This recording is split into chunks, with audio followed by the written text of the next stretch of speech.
Hello दोस्तों, this is Shri Abhishek Awasthi from efiles.com। अगले budget में एक बहुत ही इंटरेस्टिंग चीज़ इंट्रोड्यूस हो सकती है जो कि है डायरेक्ट टैक्स कोड। सर ये क्यों आ रहा है? तो अगस्त 2024 में हमारी फाइनेंस मिनिस्टर जी ने एक स्पीच में कहा था कि हम इस कोड को जल्दी से जल्दी इंप्लीमेंट करें। तो आइए इसी को आज हम समझते हैं कि ये कोड क्यों आ रहा है और इसमें क्या क्या बदलाव हो सकते हैं। So without any further delay let's start the session. तो क्या है ये डायरेक्ट टैक्स कोड? इसको जानने से पहले हम ये जानते हैं कि क्यों आ रहा है ये। तो करंटली जो हमारा इनकम टैक्स एक्ट है उसके अंदर आपके 298 सेक्शन है, इसके ऊपर सब सेक्शन है, इसके ऊपर आपकी अमेंडमेंट है मोर देन 1000। सर कुछ रह गया है? हाँ जी सर, बिल्कुल रह गया है। इसके ऊपर केस लॉ भी आपके हैं। तो सर कैसे प्रोफेशनल इसको समझें, कैसे सीए स्टूडेंट जो हैं, कैसे सीएमए सीएस वाले जो स्टूडेंट हैं वो डायरेक्ट टैक्स को समझें। सर न्यू स्कीम है, ओल्ड स्कीम है, मतलब परेशान हो गए हैं जी। हम भी परेशान हो गए, आप भी परेशान हो गए। एक सिंप्लीफाइड लॉ लेके आइए, बहुत मांग थी इसकी।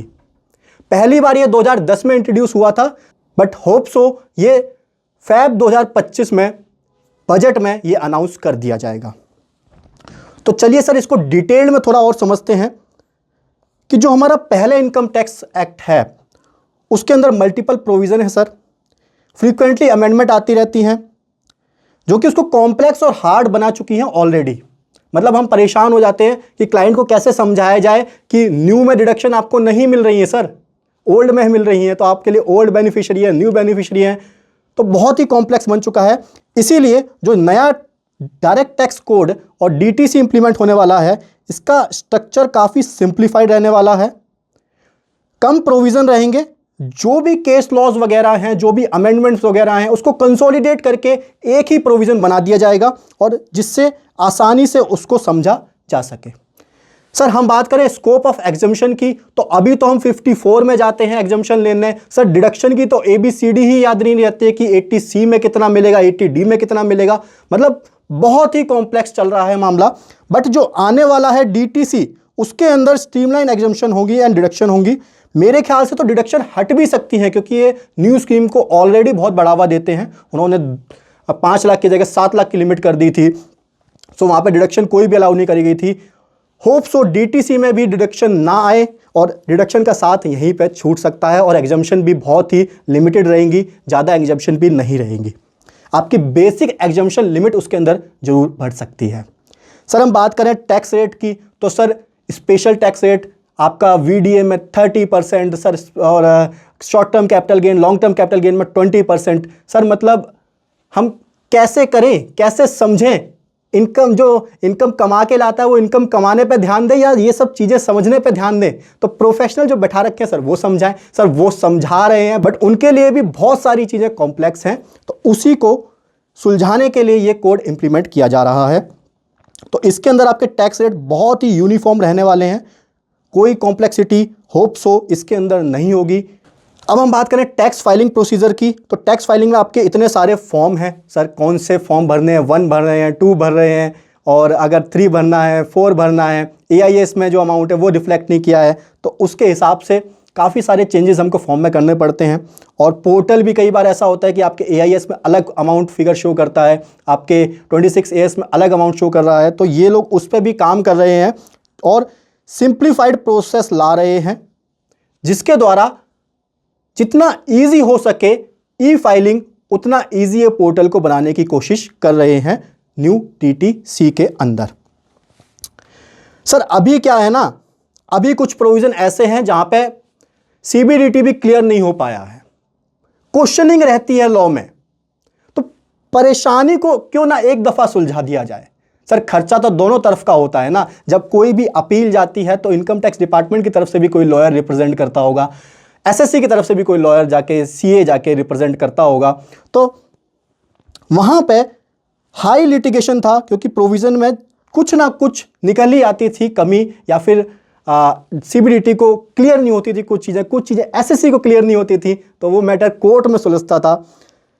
तो इसमें जो ये बनाने की कोशिश कर रहे हैं कि क्लियर प्रोविज़न रखें सर, आपको भी समझने में दिक्कत ना हो हम भी आसानी से समझा सकें, जिसकी वजह से रिड्यूस हो सके डिस्प्यूट एंड लिटिगेशन। बहुत सारा काम कर रही है सीबीडीटी, देख के अच्छा लग रहा है। अब वो कैसे इंप्लीमेंट होता है वो देखने वाली बात है। अब हम बात करें कैपिटल गेन टैक्सेशन की, तो इसके अंदर डिफरेंट रेट लगते हैं आपके लॉन्ग टर्म, शॉर्ट टर्म पे, एंड जो कैपिटल एसेट्स वगैरह होते हैं, इसके अंदर ये लोग यूनिफाइड कैपिटल गेन टैक्सेशन लाने की फिराक में हैं। इंडिया में बीते कुछ सालों में बहुत सारे लोग शेयर मार्केट वगैरह में इन्वेस्टमेंट करते हैं, जिसके द्वारा उनकी कैपिटल गेन वाली जो इनकम आती है, दैट्स वाई काफ़ी फोकस रहता है गवर्नमेंट का कि इस स्ट्रक्चर को काफ़ी सिंपल करा जाए। सर हम लोग बात करें अपडेट एंड अमेंडमेंट की, जो पहले आती थी, हर फाइनेंस एक्ट में चेंज होता था और आपका बजट अनाउंस होता था तो ढेरों अमेंडमेंट आती थी, पढ़ते रह जाते थे पन्ने के पन्ने। तो क्यों ना फाइनेंस मिनिस्टर ने बोला कि एक ही बार हम लोग काम खत्म कर दें, और 2, 4, 10, 15 अमेंडमेंट अच्छी भी लगती हैं, बट पूरे लॉ में एक तरह से अमेंडमेंट करना, वो पढ़ना काफ़ी मुश्किल हो जाता है। दैट्स वाई इस कोड को जल्दी से जल्दी ये लोग इम्प्लीमेंट करेंगे और काफ़ी सिंप्लीफाइड वे में इसको लाने की कोशिश में हैं। सर फ्रीक्वेंटली आस्क्ड क्वेश्चन में हम लोग अगर बात करें तो क्या इस बिल में भी टाइम लगेगा जीएसटी जितना? तो बिल्कुल टाइम नहीं लगेगा जीएसटी जितना। इसके पीछे एक रीज़न है कि जीएसटी में वैट वगैरह था, एक्सरसाइज वगैरह था, तो उसके अंदर आपको स्टेट गवर्नमेंट से भी कहीं ना कहीं बात करनी होती थी कि ये आपके लिए भी बेनिफिशियरी है, सेंट्रल को मनाना पड़ता था, तो काफ़ी कॉम्प्लेक्सिटी थी। दैट्स वाई उसको इंप्लीमेंट होने में थोड़ा सा टाइम लग गया था। बट इसके अंदर ऐसा कुछ भी नहीं है, सारा जो कंट्रोल है वो सेंट्रल गवर्नमेंट के हाथ में है और ये ईजिली इंप्लीमेंट हो जाएगा। सर हम बात करें क्या इससे रिड्यूस हो जाएगी सीए की डिमांड? सर ये तो बहुत ही मतलब चर्चे वाला क्वेश्चन है, सोशल मीडिया पे लड़ाई भी हुई है इसके पीछे थोड़ी बहुत कि सीएमए या फिर सीएस को होप सो ये लोग टैक्स ऑडिट के लिए अलाउ कर दें जो डीटीसी है उसके अंदर। तो हम लोग अगर इसकी बात करें तो सीए प्रोफेशन के पास बहुत सारा काम है सर, काम की कमी बिल्कुल भी नहीं है। जब जीएसटी आया था तब भी ये अनुमान लगाए गए थे कि इतना सिंपल प्रोविजन बना देंगे। ऑब्वियसली वो सिंपल है सर्विस टैक्स वगैरह से, ऑब्वियसली जो पहले इनडायरेक्ट टैक्स था उससे काफ़ी सिंपल है, बट उसके बावजूद सीए की जो डिमांड है वो जीएसटी इंप्लीमेंट होने के बाद और बढ़ी थी। वैसे ही डीटीसी के बाद भी ऑब्वियस सी बात है कि डिमांड में इंक्रीज ही आएगा, कोई रिडक्शन नहीं आने वाला है।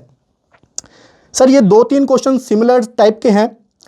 डीटीसी से बेनिफिट क्या होगा टैक्स पेयर को? तो सर सिंप्लीफाई कंप्लाइंस होंगे। आपको जो आप प्रोफेशनल के पास भी जाओगे वो आपको एक ही स्कीम समझाएगा कि ऐसे ऐसे टैक्स रेट है, आपका इतना टैक्स रेट है, कोई भी रिडक्शन आपको नहीं मिलनी है, और एग्जम्पशन वगैरह को लेके भी बहुत सारी चीज़ें क्लियर होने वाली हैं। बाकी उसको कन्फ्यूज़न नहीं रहेगी हर साल जो पिछले साल ऐसा था इस साल ऐसा होने वाला है। मेजॉरिटी जो प्रोविज़न होंगे वो काफ़ी रोबोस्ट सिस्टम द्वारा बनाए जाने वाले हैं। सर हम लोग बात करें impact of small business and professional, तो स्मॉल बिजनेस पे अक्सर ध्यान रहता है, उसके लिए भी ये लोग प्रिजम्पटिव टैक्सेशन वाला वो बिल्कुल बरकरार रखेंगे। ऐसा कुछ नहीं है कि रेडिकल चेंज ही ला देंगे, प्रोविज़न बेसिक ही ला देंगे, ऐसा कुछ नहीं होने वाला है। प्रोविज़न को ये जो इधर उधर बिखरे पड़े हैं उसको कंसोलिडेट करके एक प्यारा सेक्शन बनाकर आप लोगों के सामने रख देंगे, जिससे आप लोग इसको आसानी से समझ पाओ। सर ट्रांजिशन पीरियड के ऊपर सवाल रहता है कि ये लोग देंगे या नहीं देंगे। मेरे ख्याल से जो भी ये लोग न्यू स्कीम में भी ये लोग जब ला रहे थे तो ये लोग टाइम देते ही हैं, ऐसा नहीं कर देते कि आप भर ही नहीं सकते हो ओल्ड रेज़्यूमे से, तो उन्होंने तब भी टाइम दिया था। और ये नया जब डीटीसी लाएंगे तो भी मेरे ख्याल से 1 साल तो ये लोग आपको टाइम देंगे उसको अडेप्ट करने के लिए, देन फिर ये हो सकता है कि मैंडेटरी इंप्लीमेंट कर दें। So thank you very much guys, hope so आपको ये जानकारी अच्छी लगी होगी। तो वीडियो को लाइक करें, कमेंट करें, शेयर करें और चैनल को सब्सक्राइब करना ना भूलें। शुक्रिया।